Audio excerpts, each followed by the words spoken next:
हर महादेव दोस्तों, स्वागत है आपका आपके अपने चैनल पे।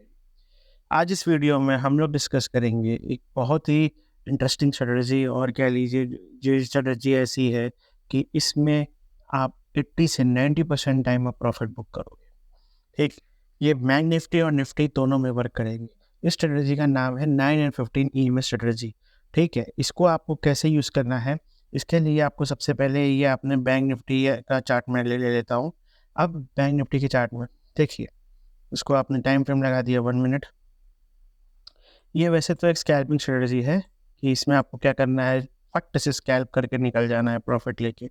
इससे ज़्यादा होल्ड नहीं करना है, इसलिए छोटा स्टॉप लॉस रहेगा और आपको फिर स्कैल्प करना है। इसके लिए आपको 2-3 चीज़ करनी पड़ेगी। इसके लिए सबसे पहले हमको इम्पोर्टेंट है, हमको 2 इंडिकेटर यूज़ करना है। हम लोग जाएँगे इंडिकेटर्स में, इंडिकेटर में डालेंगे ईएमए। इसमें हमको आएगा मूविंग एक्सपोनेंशियल मूविंग एवरेज। इसको हम लोग 2 बार क्लिक कर देंगे। ठीक, ये 2 बार ये ईएमए आपका 2 बार ऐड हो गया। अब इसमें हम लोग सेटिंग्स में जाएँगे, एक ईएमए को 15 रखेंगे और इसका अपीयरेंस अगर अपने हिसाब से कुछ भी सेट कर देंगे। जैसे मेरे को ज़्यादातर रेड और ब्लू अच्छा लगता है, मैंने एक को रेड कर दिया। दूसरा मेरा ये पर्पल है, इसको मैं सेटिंग्स में गया और सेटिंग्स में जाने के बाद इसको मैंने लगा दिया 9 ईएमए और इसकी सेटिंग से मैंने इसको कर दिया ब्लू और इसको यहाँ से 9 और इसको अप्लाई कर दिया। ठीक, तो अब इसमें इस चार्ट में दो ईएमए लग चुका है, 9 ईएमए और एक 15 ईएमए। ठीक, जो ईएमए कैंडल के पास है वो 9 ईएमए है, जो दूर है वो 15 ईएमए है। ठीक, क्योंकि ईएमए होता क्या है, ईएमए है एक्सपोनेंशियल मूविंग एवरेज। मतलब ये जो एक्सपोनेंशियल मूविंग एवरेज मतलब 9 ईएमए अगर आपने कहा जाए तो ये 9 कैंडल्स का एवरेज एक तरीके से है। और 15 कैंडल कहा गया, 15 ईएमए कहा गया, तो ये 15 कैंडल इसमें कंसिडर की जाएगी। बाकी ईएमए का और डिस्कशन मेरे अगले वीडियोस में आपको मिल जाएगा। ठीक, अब हमने ये लगा दिया। अब हम एंट्री पॉइंट ढूंढना है।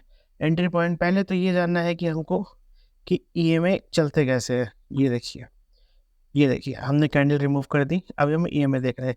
ये देखिए जी, अब आप ईएमए को देखिए, ये जो ऐसे आप देख रहे हैं ईएमए नीचे की तरफ आ रहा है, इसे कहते हैं ट्रेंडिंग ईएमए। ये डाउन ट्रेंड में चल रहा है।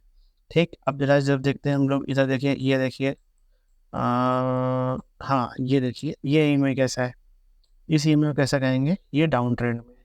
बेसिकली ईएमए की परिभाषा हम ऐसे समझें, अगर कभी भी हम हॉरिजॉन्टल एक लाइन खींचते हैं, ईएमए ईएमए उसके नीचे आ जाए और वो एंगल जो बना रहा हो वो कम से कम 30 डिग्री का हो, तो ये डाउन ट्रेंड होता है। और वही अगर ऊपर की तरफ बना रहा होगा 30 डिग्री पे, तो वो हो जाएगा अप ट्रेंड। अब इधर देखिए ये डाउन ट्रेंड का ईएमए है और थोड़ा आगे चलते हैं हम लोग, ज़रा सा ईएमए पहले पता करते हैं अप ट्रेंड का ईएमए कैसे दिखेगा ये सब। अब ये देखिए ये ईएमए आपको दिख रहा है, ये ईएमए ऐसे कर रहा है, ये साइडवेज शो कर रहा है, यानी इस समय मार्केट साइडवेज था, यानी मार्केट में कोई खास मूवमेंट नहीं था। तो साइडवेज की कंडीशन में हमें ये ट्रेड एग्जीक्यूट नहीं करना है। फिर हम लोग वेट करेंगे। देखिए ये देखिए यहाँ पे ये इंडिकेट करता है कि यहाँ पे बुलिशनेस आई थी, ट्रेंड ये अप ट्रेंड में आया था मार्केट, तो ये हो गया लॉन्ग साइड का ईएमए। अच्छा, अब सेकेंड चीज़, अब क्या करेंगे हम लोग, अब हम लोग को ट्रेड ढूंढना है। ट्रेड ढूंढने के लिए सबसे पहले हम लोग को ये देखना है मार्केट हमारा किस ट्रेंड में चल रहा है। अगर कभी भी मार्केट डाउन ट्रेंड में चल रहा है, जैसे कि ये डाउन ट्रेंड का मार्केट चल रहा है आजकल, आप देख सकते हैं। ठीक, मार्केट यहाँ पे आया, देखिए मार्केट यहाँ पे आया, ये नीचे चल रहा है, नीचे चल रहा है। अब इस कंडीशन में हम लोग ट्रेड कब लेंगे, इस समय इस कंडीशन में ये 1 मिनट पे हमने लगा लिया। अब हम लोग वेट करेंगे जब ये थोड़ा पुल बैक लेता है।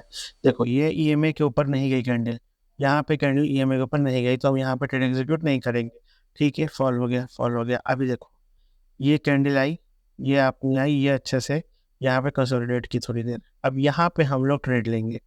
ये हमारा ट्रेड पॉइंट हो गया। ठीक, अब जैसे ही ईएमए से रिजेक्शन कैंडल बनाएगा मार्केट, ये देखो ये कैंडल मार्केट ने ऊपर करना चाहा, नहीं कर पाया, ये रिजेक्शन कैंडल बनाया, एक बेयरिश साइड का कैंडल बना। जैसे ही बेयरिश साइड कैंडल लगा तो हम लोग एक शॉर्ट साइड का ट्रेड प्लान कर लेंगे इसकी क्लोजिंग पे। इसकी क्लोजिंग पे शॉर्ट साइड का ट्रेड प्लान करेंगे।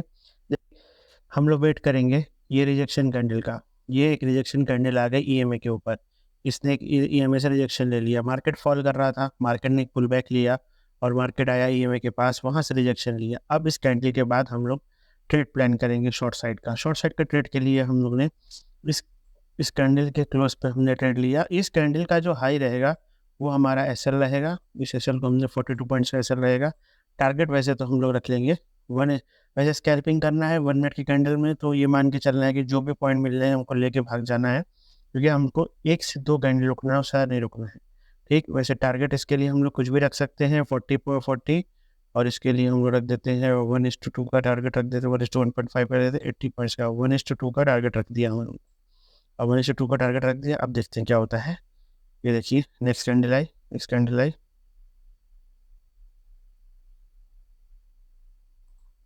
इस कैंडल ने हमारा टारगेट पूरा कर दिया।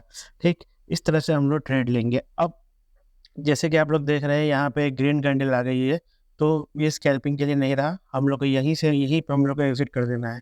टारगेट का वेट नहीं करेंगे, बट थोड़ा अब आगे टारगेट दे सकता है, बट हम लोग वेट नहीं करेंगे, जितना पॉइंट मिला लेके हम लोग स्कैल्प कर देंगे, लेकिन स्टॉप लॉस हिट नहीं करेगा। स्टॉप लॉस हमारा डिफाइन हो जाएगा। यहाँ पे आने के बाद क्या हुआ, यहाँ पे मार्केट ने 9 और 15 ईएमए के पास एक पिन बार कैंडल क्लोज की। पिन बार कैंडल क्लोज करने के पिन बार पे बहुत परफेक्ट सेटअप काम करता है। मार्केट का ईएमए ट्रेंडिंग होना चाहिए, ईएमए ट्रेंडिंग रहा, अब ये पिन बार किया। इसमें एक्चुअली क्या होता है, पिन बार के केस में स्टॉप लॉस थोड़ा छोटा हो जाता है और मार्केट तुरंत ही आपको टारगेट देता है। अभी हम लोग ने ये लॉन्ग साइड का ट्रेड यहाँ से प्लान किया, शॉर्ट साइड का। यहाँ पे इस कैंडल का हाई को हमने स्टॉप लॉस रख के 12 पॉइंट का है, हमने यही कोई अगर जोड़ेंगे हम लोग तो 24 पॉइंट का टारगेट लेके अगर हम लोग 1:2 का 1:2 का हम लोग रिस्क रिवॉर्ड रेशियो के साथ ट्रेड लेते हैं, अगले ही कैंडल ने हम लोग को ये ट्रेड दे दिया।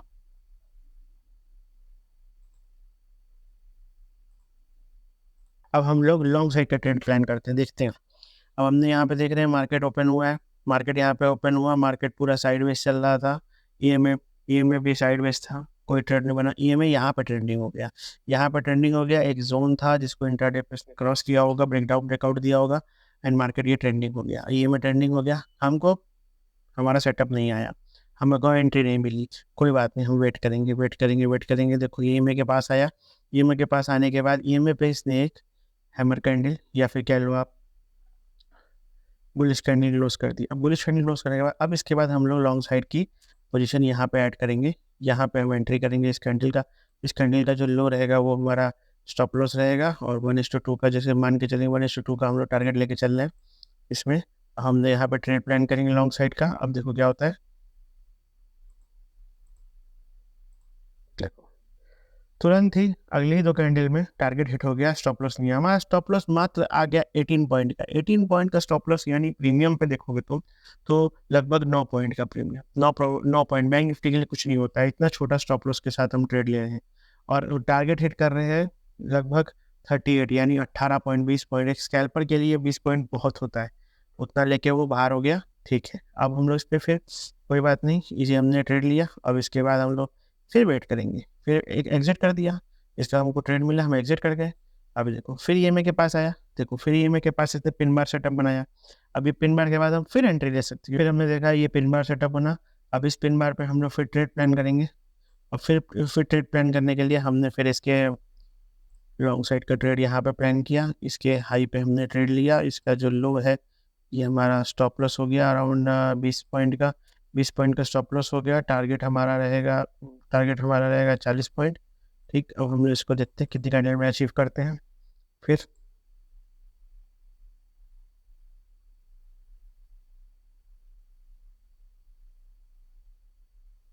देखो अचीव कर गया, फिर हमने यहाँ पे टारगेट अपना अचीव किया। फिर ऐसे ही हमारे साथ होता है कि जब भी हम लोग को ईएमए की स्कैल्पिंग करनी है तो हमको ये ध्यान देना है कि हमारा एंट्री एकदम परफेक्ट होनी चाहिए। परफेक्ट सेटअप पे एंट्री लेंगे, छोटा से छोटा एसएल लेना, स्कैल्पिंग करनी है छोटे से छोटे एसएल पे स्कैल्पिंग करनी है, तभी हमारा ट्रेड प्रॉफिटेबल रह पाएगा। अदरवाइज हम लोग लॉस कर सकते हैं। स्कैल्पिंग में क्या होता है, एक दिन में हम लोग मल्टीपल ट्रेड लेते हैं, मल्टीपल ट्रेड लेते हैं तो हमारा पर्पस रहता है कि 5-5 पॉइंट 10-10 पॉइंट लेके बुक करके हम लोग निकले। तो जब मल्टीपल ट्रेड लेना है तो हमारा स्टॉप लॉस बहुत ही छोटा होना चाहिए एंड डिसीजन बहुत क्विक होना चाहिए, तभी हम लोग इस ट्रेड को सक्सेसफुल एग्जीक्यूट कर पाएंगे। एक ये जो है, ये जब भी आप लोग को ईएमए स्ट्रेटजी यूज़ करनी है, इसका एक कंडीशन और है कि जब भी ये यूज़ करनी है, अगर आप इसको बैंक निफ्टी में यूज़ कर रहे हैं, ठीक, तो साइड बाय साइड आपको निफ्टी का चार्ट लगाना है, और अगर आप निफ्टी में यूज़ कर रहे हैं तो side by side bank Nifty का लगाना है, क्योंकि ये तो दोनों इंडेक्स हमारी जो मार्केट की है वो एक दूसरे को बहुत इन्फ्लुएंस करती है। जैसे अगर आपको पता है कि यहाँ पे ब्रेकआउट आ रहा है, निफ्टी में ब्रेकआउट आ रहा है, आपको ईएमए के ऊपर एक ईएमए पे आपको मिल गया, ट्रेंडिंग ईएमए मिल गया, आपने उस पे ट्रेड लेना चाह रहे हो आप, लेकिन बैंक निफ्टी को आपको नज़र रखनी है, अगर बैंक निफ्टी कहीं पे रेजिस्टेंस पे है तो हो सकता है आपकी स्कैल्पिंग फेल हो जाए। तो आपको तभी ट्रेड लेना है जब बैंक निफ्टी भी सपोर्ट करे निफ्टी के केस में, और निफ्टी में ट्रेड कब बैंक निफ्टी में ट्रेड कब लगना है, जब निफ्टी भी उसी तरह जा रहा है। दोनों इंडेक्स अगर एक तरीके से मूव कर रही होगी तो उसी समय आपको ट्रेड लेना है, तो आपका एक हायर चांस होगा प्रोबेबिलिटी विनिंग का। ठीक, इसमें छोटे छोटे स्टॉप लॉस के साथ हमको ट्रेड प्लान करना है, और ये स्ट्रेटजी को बैक टेस्ट करो, जाओ चार्ट देखिए, आप लोग चार्ट पे इसको बैक टेस्ट कीजिए, जितना बैक टेस्ट कर सकते हैं उतना, और कितनी बार ये एसएल बनाता है, कितनी बार ये प्रॉफिट हिट करता है, आप इस पर वर्क कीजिए, और इस पर थोड़ा क्विकली वर्क करना है। और कोई डाउट हो तो कमेंट सेक्शन में मुझे मैसेज कीजिए, और इस वीडियो को लाइक करें, चैनल को सब्सक्राइब करें, और इसको शेयर करें, और ऐसे ही और इन्फॉर्मेशन वीडियो के लिए साथ में बने रहें। Thank you. Her her Mahadev.